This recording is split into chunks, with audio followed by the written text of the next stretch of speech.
Assalamu alaikum wa rahmatullahi wa barakatuh. Hello, my dear students. Good morning. How are you? I hope you are well by the grace of Almighty Allah. Alhamdulillah, I'm fine. I'm MD Nurun Nabi Talukdar, Assistant Teacher, Madhop Pasha Chandradeep High School and College, Madhop Pasha, Babuganj, Borishal. Welcome, my dear students, to my online class. As per your online classes, in our previous class, I discussed about right form of verb, and some of my students commented that I will discuss about gap filling activities with clause and without clause. You will find at your examination, and for this topic you have to gather knowledge about parts of speech. So today I will discuss about parts of speech. বন্ধুরা, আমাদের grammar টেস্টে 1 নম্বর প্রশ্ন আমাদের আসে cloze test with close, এটাকে বলা হয় gap filling activities. 2 নম্বর আমাদের গ্যাপ ফিলিং অ্যাক্টিভিটিস পার্থক্য হলো 1 নম্বরে ক্লোজ টেস্ট উইথ ক্লোজ, 2 নম্বরে ক্লোজ টেস্ট উইদাউট ক্লোজ। তো আমাদের পরীক্ষায় এই গ্যাপ ফিলিং অ্যাক্টিভিটিসটা আমাদের অনেক শিক্ষার্থী ভালো পারফর্ম করতে পারে না, তার কারণ আমাদের ভিতরে অনেক ভোকাবুলারি ল্যাকনেস থাকে এবং পাশাপাশি আমরা বেসিক গ্রামারটাকে ভালো করে জানি না। তো আমাদের gap filling into what's are include in gap filling activities, gap filling activities কি অন্তর্ভুক্ত আছে। তোমরা গ্যাপ ফিলিং অ্যাক্টিভিটিসের ভিতরে তোমরা আর্টিকেল পাবে, পার্টস অফ স্পিচ পাবে, তারপর তুমি পার্টস অফ স্পিচের টোটাল সবগুলোই তুমি পেয়ে থাকবে। আর এগুলো সাধারণত আর্টিকেল পার্টস অফ স্পিচ মিলিয়ে সাধারণত তোমার গ্যাপ ফিলিং অ্যাক্টিভিটিসটা হয়ে থাকে। তো এখানে গ্যাপ ফিলিং অ্যাক্টিভিটিসের জন্য আমাদের পার্টস অফ স্পিচ আর্টিকেলটাকে খুব ভালো করে জানতে হবে। তো পার্টস অফ স্পিচ, বন্ধুরা দেখো, পার্টস অফ স্পিচ আমাদের আজকে আলোচিত বিষয় হচ্ছে parts of speech.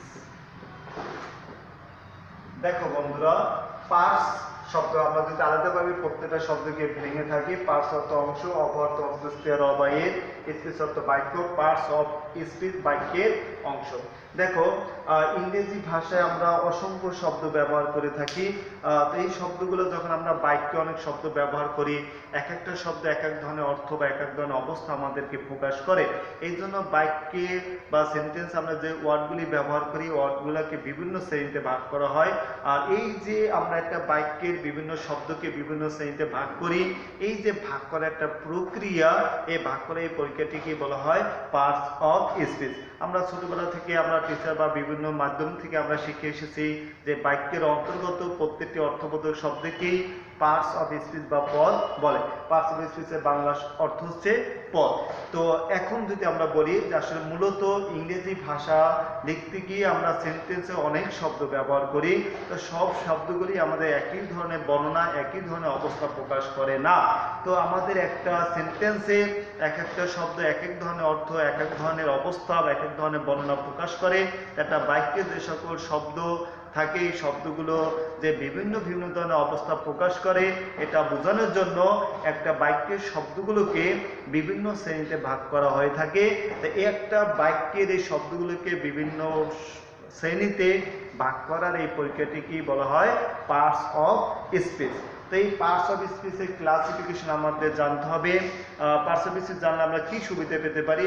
Parts of speech আমাদেরকে একটা সেন্টেন্সের অবস্থা বা বিভিন্ন শব্দের বিভিন্ন অবস্থা সম্পর্কে জানতে আমাদের সহায়তা করে, বাক্যটা আমাদের বোধগম্য করতে সহায়তা করে।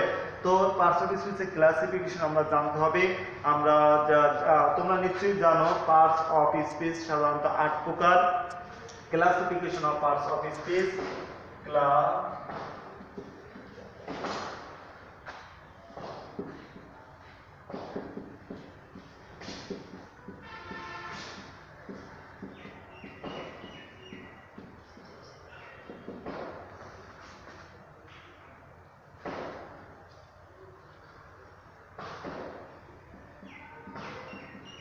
Parts of speech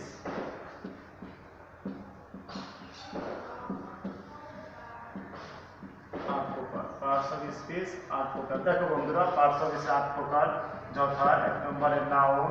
তোমরা এই সংজ্ঞাগুলো মুখস্থ করবে, নামগুলো মনে করবে। নাউন অর্থ বিশেষ্য, বাংলা সহ মনে রাখবে। পুরোনাউন, সর্বনাম, তারপরে অ্যাডজেক্টিভ, বিশেষণ, দেন ভার্ব, ক্রিয়া, অ্যাডভার্ব,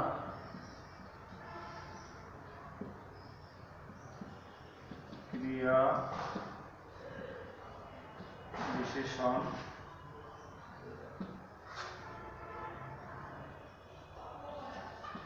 প্রিপজিশন, পদান্বয়ী, অব্যয়, কনজাংশন,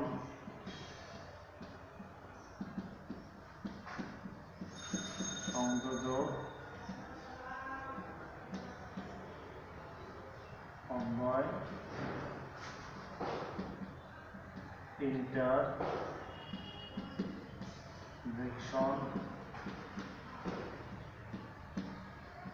আবেগ, সূচক, অব্যয়।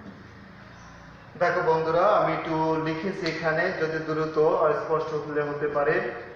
তোমার নাম্বার 1 নাউন বিশেষ্য, প্রোনাউন সর্বনাম, অ্যাডজেক্টিভ বিশেষণ, ভার্ব ক্রিয়া, অ্যাডভার্ব ক্রিয়া বিশেষণ, প্রিপজিশন পদান্বয়ী অব্যয়, কনজাংশন সংযোজক অব্যয়, ইন্টারজেকশন আবেগসূচক বা অব্যয়। তো আমাদের শিক্ষার্থীরা দেখা যায় অনেক ক্ষেত্রে, আমাদের অধিকাংশ শিক্ষার্থীরা সাধারণত এগুলো নাম বলতে পারে, noun, pronoun, adjective, verb, adverb, preposition, conjunction, interjection. তারা 8টা নাম বলতে পারে অনেক ক্ষেত্রে তারা বাংলাগুলো বলতে পারে না। যে নাউন শব্দের বাংলা অর্থ কি জিজ্ঞেস করে আমাদের শিক্ষার্থী অনেকেই পারে না। নাউন বিশেষ্য, প্রোনাউন সর্বনাম, অ্যাডজেক্টিভ বিশেষণ, ভার্ব ক্রিয়া, অ্যাডভার্ব ক্রিয়া বিশেষণ, প্রিপজিশন পদান্বয়ী অব্যয়, কনজাংশন সংযোজক অব্যয়, ইন্টারজেকশন আবেগসূচক অব্যয়। এগুলো আমাদের বারবার পড়তে হবে, পড়ে আমাদের মনে রাখতে হবে। এখন আমি তোমাদের সংক্ষেপে 8টা জিনিস সম্পর্কে একটু আলোচনা করব। তোমরা একটু মনোযোগ দিয়ে শুনবে, আশা করি সেটা তোমাদের অনেক কাজে দিবে।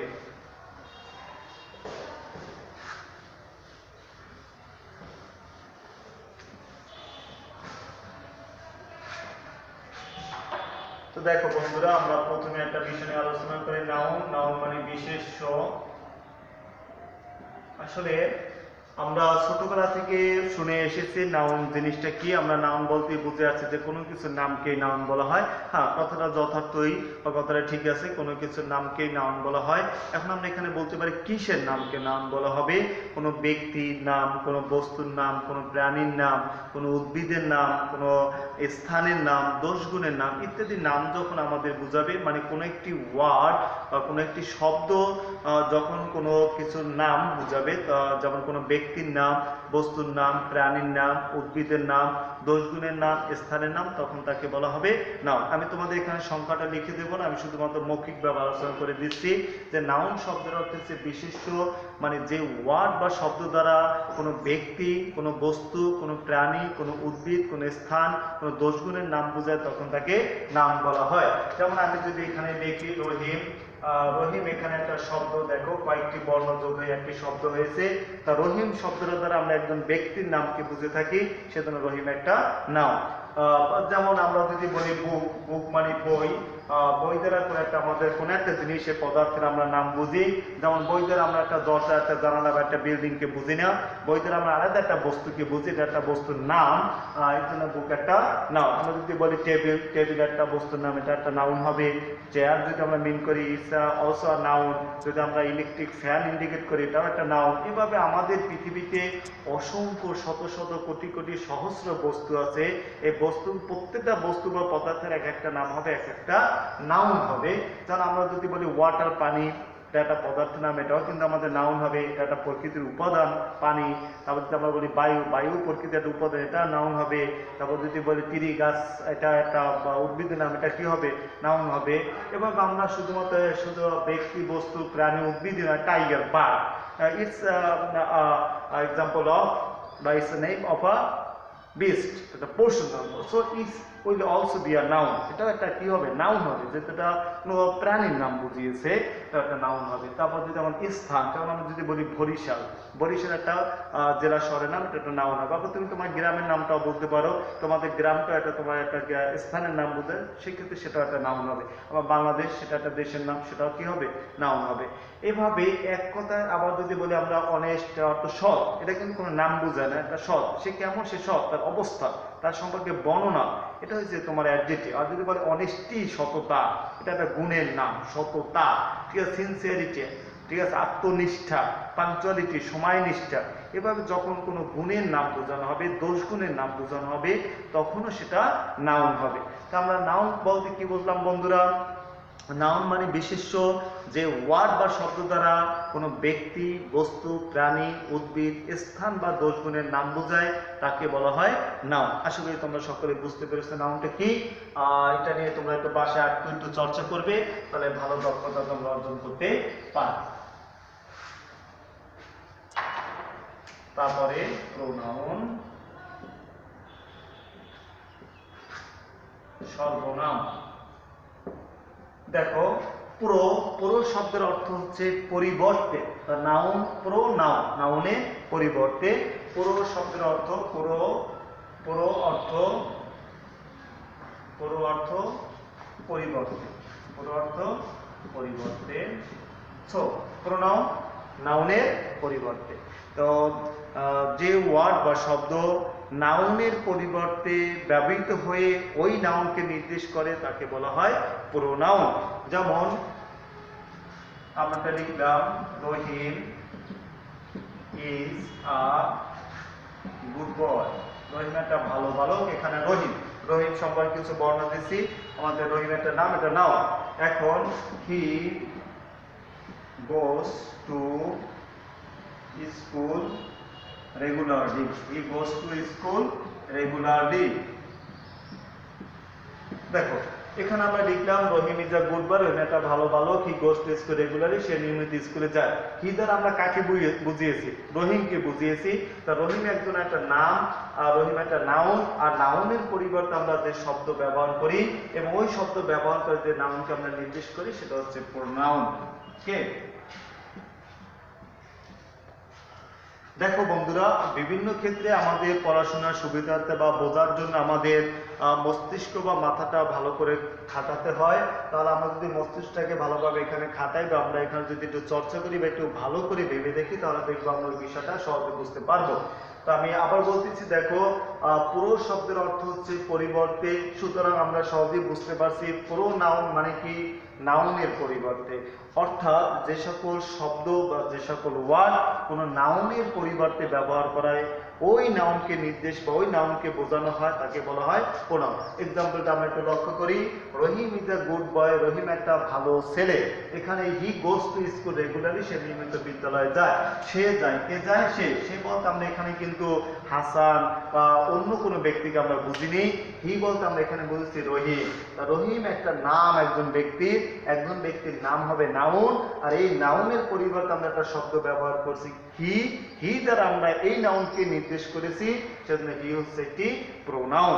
এভাবে একজন ব্যক্তির পরিবর্তে প্রোনাউন হিসেবে আমরা হি ব্যবহার করি, একজন মহিলার প্রোনাউন হিসেবে আমরা অনুরূপভাবে শি ব্যবহার করব, একটা বস্তু বা ব্যক্তি বা বস্তু, প্রাণী, উদ্ভিদ, স্থানের প্রোনাউন আমরা ইট ব্যবহার করব, আর সকল প্লুরালের প্রোনাউন আমরা দে ব্যবহার করব।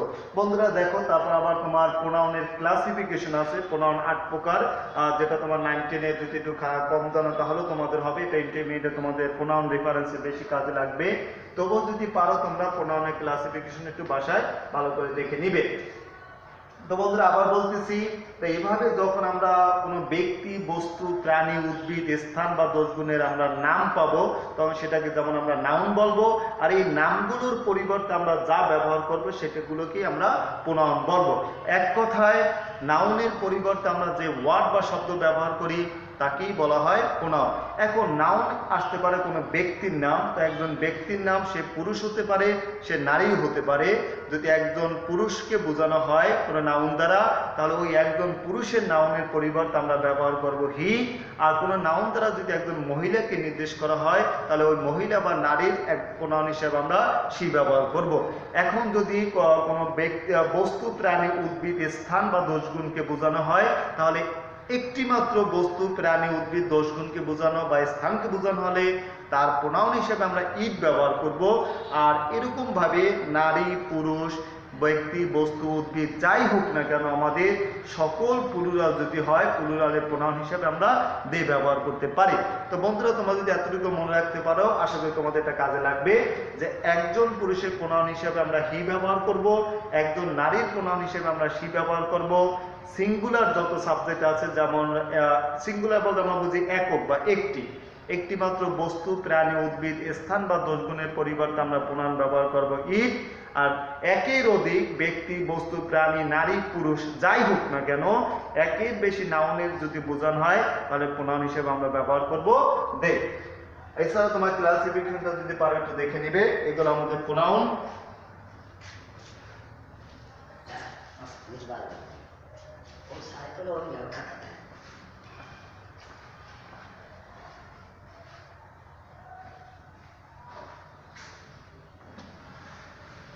আশা করি বন্ধুরা তোমরা প্রোনাউনটা বুঝতে পেরেছো। এরপরে আমরা পড়ব অ্যাডজেক্টিভ।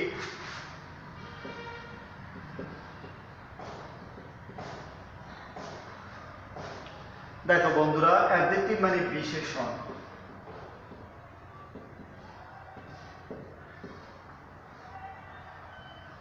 দেখো বন্ধুরা, আসলে আমরা অনেক সময় অনেক জনসভা, অনেক তোমার অনুষ্ঠানে গেলে আমরা দেখে থাকি একজন উপস্থাপক বা বিভিন্ন ধরনের সাংস্কৃতিক অনুষ্ঠানে আমরা দেখে থাকি একজন উপস্থাপক এবার বলে থাকে, এখন আপনাদের মাঝে বক্তব্য রাখবেন কি আমাদের প্রাণের মানুষ, আমাদের কাছের মানুষ, শিক্ষা অনুরাগী, ক্রিয়া অনুরাগী, সমাজ সেবক, সমাজ সংস্কারক, ন্যায় বিচারক, সমাজের স্বপ্নদ্রষ্টা একজন ব্যক্তির নাম বলা হয়। এভাবে দেখো, একজন ব্যক্তির নামের সাথে আমরা অনেকগুলো ভূষণ এখানে বা উপাধি আমরা ব্যবহার করি। যেমন এখানে এখন বক্তব্য রাখবেন শিক্ষা অনুরাগী, ক্রিয়া অনুরাগী, সমাজ সেবক, ন্যায় বিচারক, এরকম ক্রিয়া অনুরাগী নানান কথা আমরা বলে থাকি। এগুলো দ্বারা তাকে আমরা বিশেষায়িত করি। তো এই যে আমরা যেটা বিশ্লেষণ করি, বিশেষায়িত করি, এটাকেই বলা হয় সাধারণত অ্যাডজেক্টিভ। তো অ্যাডজেক্টিভ মানে বিশেষণ, মানে যে ওয়ার্ড বা শব্দ দ্বারা কোনো নাউনকে বা কোনো নাউনকে বর্ণনা করা হয় বা কোনো নাউন সম্পর্কে তথ্য দেওয়া হয়, তাকে বলা হয় যে তোমার অ্যাডজেক্টিভ। যে ওয়ার্ড বা শব্দ দ্বারা কোনো নাউনকে বর্ণনা করা হয়, তখন সেই ওয়ার্ডকে বলা হয় তোমার অ্যাডজেক্টিভ। আর আমরা এভাবে বলতে পারি যে ওয়ার্ড দ্বারা নাউন বা প্রোনাউনের দোষ, গুণ, অবস্থা, সংখ্যা, পরিমাণ, পরিমাপ ইত্যাদি প্রকাশ করে, তখন সেটা বলা হয় অ্যাডজেক্টিভ। যেমন he is an honest boy, he is an honest boy, সে একজন ভালো বালক। এখানে দেখো হি সাবজেক্ট, এটা আমাদের প্রোনাউন, যেটা আমরা আগে শিখেছি। বয় একটা নাম, এটা একটা নাউন। তারপর তার সম্পর্কে একটা তথ্য বা তাকে আমরা বর্ণনা করছি বালকটিকে, সে একটা সৎ বালক, তাকেই বর্ণনা করছি। যখন আমরা এবার বর্ণনা করবো কোনো শব্দ দ্বারা কাউকে, যখন কোনো শব্দ দ্বারা কোনো নাউন বা প্রোনাউনকে আমরা বর্ণনা করব, তখন সেই শব্দটাকে আমরা বলবো অ্যাডজেক্টিভ। ওকে। অথবা যে ওয়ার্ড দ্বারা নাউন বা প্রোনাউনের দোষ, গুণ, অবস্থা, সংখ্যা, পরিমাণ, পরিমাপ ইত্যাদি প্রকাশ করবে, তখন আমরা সেটাকে বলবো অ্যাডজেক্টিভ। অ্যাডজেক্টিভ কি হবে? যে তোমার যে ওয়ার্ড বা শব্দ নাউন বা প্রোনাউনকে বর্ণনা করে, তাকে বলা হয় অ্যাডজেক্টিভ। যেমন অনেস্ট, এখানে একটা তাকে, যেমন হিকে বর্ণনা করা হয়েছে, এটা হি একটা প্রোনাউনকে বর্ণনা করে। যদি আমরা বলি রহিম ইজ আ গুড বয়, তাহলে এই গুড দ্বারা রহিমকে বর্ণনা করা হয়েছে, সেজন্য গুড একটা অ্যাডজেক্টিভ। আসলে তোমরা অ্যাডজেক্টিভটা বুঝতে পেরেছো?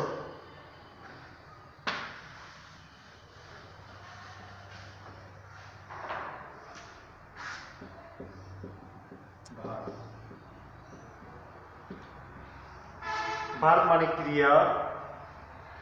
তো যে ওয়ার্ড দ্বারা কোনো কিছু করা বোঝায় তাকে বলা হয়, যেমন কাজ, অবস্থা বা ঘটনা বোঝায়। যে ওয়ার্ড দ্বারা কোনো কাজ, অবস্থা বা ঘটনা বোঝায়, তাকে বলা হয় ভার্ব। যে ওয়ার্ড দ্বারা কোনো কাজ, অবস্থা বা ঘটনা বোঝায় বা ঘটা বোঝায়, তাকে বলা হয় verb. He goes to school. He goes to school, সে স্কুলে যায়। এখানে গোস গো, এই গো দ্বারা কোনো একটা কাজ হওয়া বোঝায়, কোনো একটা অবস্থা বোঝায়, কোনো একটা ঘটনা বোঝায়। যখন কোনো ওয়ার্ড দ্বারা কোনো কাজ, ঘটনা বা অবস্থা প্রকাশ করবে তখনই সেটা হবে যাইয়া ভার্ব। মনে করো I play football, I play football. এখানে ফুটবল দ্বারা কোনো ঘটনা প্রকাশ পায় না, ফুটবল একটা নাম প্রকাশ পায়, যেটা আমরা নাউন আগে শিখেছি। এখানে ঘটনা বা অবস্থা বা কাজ প্রকাশ পায় কি দ্বারা? প্লে দ্বারা। প্লে দ্বারা এখানে কাজ প্রকাশ পায়, সেজন্য প্লে হচ্ছে এখানে ভার্ব। তাই যে ওয়ার্ড দ্বারা কোনো অবস্থা, কাজ বা ঘটনা প্রকাশ পাবে সেই ওয়ার্ডকে বলা হবে ভার্ব। আবার বলতেছি, যে ওয়ার্ড কোনো ঘটনা, কাজ বা অবস্থা বর্ণনা করে বা অবস্থা প্রকাশ করে তখন সেই ওয়ার্ডকে বলা হয় verb. 1 minute, 1 second, friend.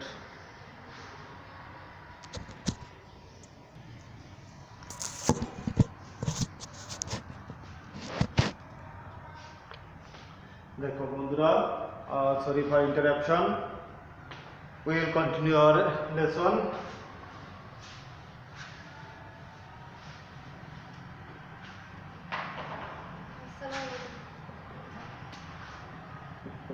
Adverb. এখন আমরা অ্যাডভার্ব নিয়ে একটু আলোচনা করব। অ্যাডভার্বে আমরা মিনিং পেয়ে থাকি ক্রিয়া বিশেষণ। অ্যাডভার্ব ক্রিয়া বিশেষণ। সাধারণত অ্যাডভার্বটা আমরা কোথায় এবং কেন ব্যবহার করে থাকি? অ্যাডভার্ব ক্রিয়া বিশেষণ যে ওয়ার্ড বা শব্দ কোনো ভার্ব, অ্যাডভার্ব অথবা অ্যাডজেক্টিভ সম্পর্কে বর্ণনা করে তখন তাকে আমরা বলে থাকি অ্যাডভার্ব। আবার বলতেছি, যে ওয়ার্ড বা শব্দ কোনো ভার্ব, অ্যাডজেক্টিভ অথবা অ্যাডভার্ব সম্পর্কে বর্ণনা করে তখন তাকে বলা হয় অ্যাডভার্ব বলা হয়। অ্যাডভার্বটা সাধারণত কোথায়, হোয়ার কোথায়, কখন, হোয়েন কখন, কেন, হোয়াই কেন, হাউ কিভাবে, এই সকল প্রশ্নের উত্তর দিতে সাধারণত অ্যাডভার্ব পাওয়া যায়। তো অ্যাডভার্ব আমরা কি পেতে পারি? কোথায়, ঠিক আছে, কখন, কেন, কিভাবে, এই সকল প্রশ্নের উত্তর দিতে সাধারণত অ্যাডভার্ব সহায়তা করে থাকে। তো অ্যাডভার্ব কি হবে? যে ওয়ার্ড বা শব্দ কোনো ভার্ব, কোনো অ্যাডজেক্টিভ অথবা অ্যাডভার্ব সম্পর্কে কোনো কিছু বর্ণনা করে, কোনো তথ্য দেয়, কোনো নাও কোনো ভার্ব, অ্যাডজেক্টিভ অথবা অ্যাডভার্বকে মডিফাই করে তখন আমরা সেটাকে বলবো অ্যাডভার্ব। অ্যাডভার্বটা সাধারণত কোথায়, কখন, কেন, কিভাবে এই সকল প্রশ্ন উত্তর দিতে সহায়তা করে।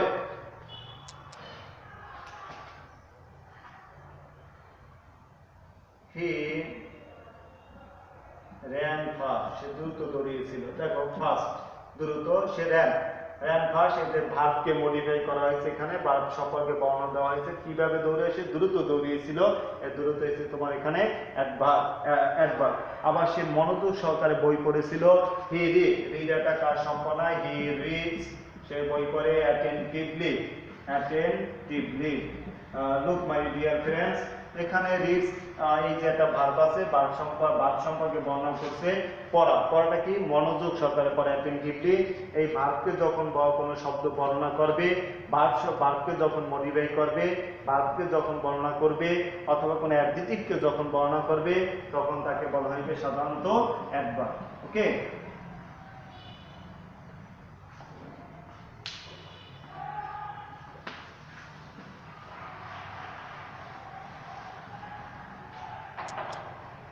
প্রিপজিশন। প্রিপজিশন মানে পদান্বয়ী অব্যয়। প্রিপজিশন, প্রিপজিশনটাকে বলা হয় পদান্বয়ী অব্যয়। যে সকল ওয়ার্ড বা শব্দ বাক্যস্থ একটি পদের সাথে বা একটি শব্দের সাথে আরেকটা শব্দের সম্পর্ক স্থাপন করে তখন তাকে সাধারণত প্রিপজিশন বলা হয়। প্রিপজিশনের পরে আমরা পেয়ে থাকি কনজাংশন। কনজাংশন মানে সংযোজক অব্যয়। সংযোজক মিন্স কোনো কিছুকে যুক্ত করা। তো সাধারণত যে সকল শব্দ বাক্যস্থ একটি শব্দের সাথে আরেকটি শব্দে বা একটি ক্লোজের সাথে আরেকটা ক্লোজ বা একটা শব্দের সাথে আরেকটা শব্দকে যোগ করে তখন সেটাকে বলা হয় কনজাংশন। মানে বাক্যস্থ কোনো পদ যখন একটা শব্দের সাথে বা একটা পদের সাথে আরেকটা পদকে যুক্ত করতে যে শব্দগুলো আমরা ব্যবহার করি তাকে বলা হয় কনজাংশন। কনজাংশনটা আমরা সহজে বুঝতে পারবো। কনজাংশনটা সাধারণত কিছু শব্দ দেখলে আমরা সাধারণত কনজাংশনটা চিনতে পারি। যেমন দেখো, Rahim and Karim, Rahim and Karim. Rahim and Karim. Rahim এবং করিমের দুটোকে আমরা যুক্ত করার জন্য অ্যান্ড ব্যবহার করছি। অ্যান্ড একটি কনজাংশন। তা বাক্যস্থ একটা পদের সাথে আরেকটা পদ, একটা নাউনের সাথে আরেকটা নাউন, একটা প্রোনাউনের সাথে আরেকটা প্রোনাউন, একটা অ্যাডজেক্টিভের সাথে আরেকটা অ্যাডজেক্টিভ, মানে এভাবে একটা বাক্যস্থ যত শব্দ বা পদ আছে এই শব্দ বা একটার সাথে আরেকটাকে যুক্ত করার জন্য আমরা যে সকল শব্দ ব্যবহার করি সে সকল শব্দকে বলা হয় কনজাংশন। এখানে অ্যান্ড ব্যবহার করা যায়, আমরা কখনো বাট ব্যবহার করি, অর ব্যবহার করি, আমরা নট ব্যবহার করি, কখন আমরা ইয়েট ব্যবহার করি, তারপর কখন আমরা অ্যাজ ওয়েল অ্যাজ ব্যবহার করি, অ্যাজ ওয়েল অ্যাজ ব্যবহার করি, ফর ব্যবহার করি আমরা ফর, তারপর আমরা কখনো হোয়ার অ্যাজ ব্যবহার করি। এগুলো সাধারণত আমাদের কনজাংশন। কনজাংশন হচ্ছে যে শব্দ বাক্যস্থ একটা পদের সাথে আরেকটা পদকে যুক্ত করে বা সংযোগ করে, একত্রিত করে, তখন সেটাকে সাধারণত আমরা কনজাংশন বলতে পারি। যেমন অ্যান্ড, বাট, অর, নর, yet, as well as, for, where, etcetera. তারপর ইন্টারজেকশন মানে আবেগ সূচক অব্যয়, যে বা শব্দ দ্বারা আকস্মিক কোনো আবেগ, উল্লাস, অনুভূতি প্রকাশ করে তখন সেটাকে বলা হয় কনজাংশন। কনজাংশনের সাধারণত একটি ইন্টারজেকশন একটি এক্সক্লামেশন মার্ক থেকে থাকে। যেমন hurray we have won the game, hurray আমরা খেলায় জয়লাভ করেছি, আনন্দ, উৎসাহ, আলাস হি হ্যাজ আন্ডান, হ্যাঁ সে খারাপ করেছে, এখানে দুঃখ প্রকাশ করেছি। আমরা এইভাবে বলতে what a bright girl you are, তুমি কতদিন একটা মেধাবী বালিকা। তো এইভাবে আমরা আকস্মিক কোনো উচ্ছ্বাস, আবেগ, অনুভূতি যখন প্রকাশ করি তখন সেটাকে বলা হয় সাধারণত ইন্টারজেকশন। মানে যে শব্দ দ্বারা কোনো আকস্মিক অনুভূতি, আকস্মিক কোনো উচ্ছ্বাস, আকস্মিক কোনো আনন্দ, দুঃখ প্রকাশ করে তখন সেই শব্দটাকে বলা হয় ইন্টারজেকশন। যেমন হুডরে, হুডরে শব্দটা দ্বারা আমরা একটা আকস্মিক বা একটা মনে কর সুখ বা আনন্দকে প্রকাশ করি, হুডরেটা সেই জন্য একটা ইন্টারজেকশন।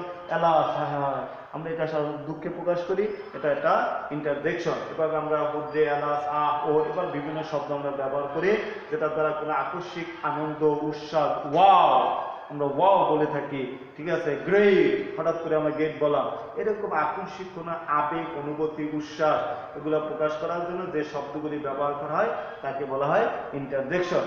আশা করি বন্ধুরা আমার এই সংক্ষিপ্ত আলোচনা তোমাদের কিছুটা হলেও উপকার হয়েছে। তোমরা বাসায় ভিডিওটা একটু বারবারে দেখবে, পার্সোনালিস্টটা তোমরা আয়ত্ত করার চেষ্টা করবে। আমাদের পরবর্তী ক্লাসে আমরা আর্টিকেল নিয়ে আলোচনা করব। যদিও গ্যাপ ফিলিং অ্যাক্টিভিটিসটা আমাদের পড়ার জন্য করতে হলে আমাদের বেশি বেশি ওটাকে এক্সারসাইজ করতে হবে, বেশি বেশি পড়তে হবে, বেশি বেশি মডেল কোশ্চেন সলভ করতে হবে, তাহলে আমরা এটা সম্পর্কে ভালো দক্ষতা অর্জন করতে পারবো। তো আজকে ক্লাস এ পর্যন্ত এখানেই শেষ করছি। ভালো থেকো সবাই, সুস্থ থেকো, আল্লাহ হাফেজ।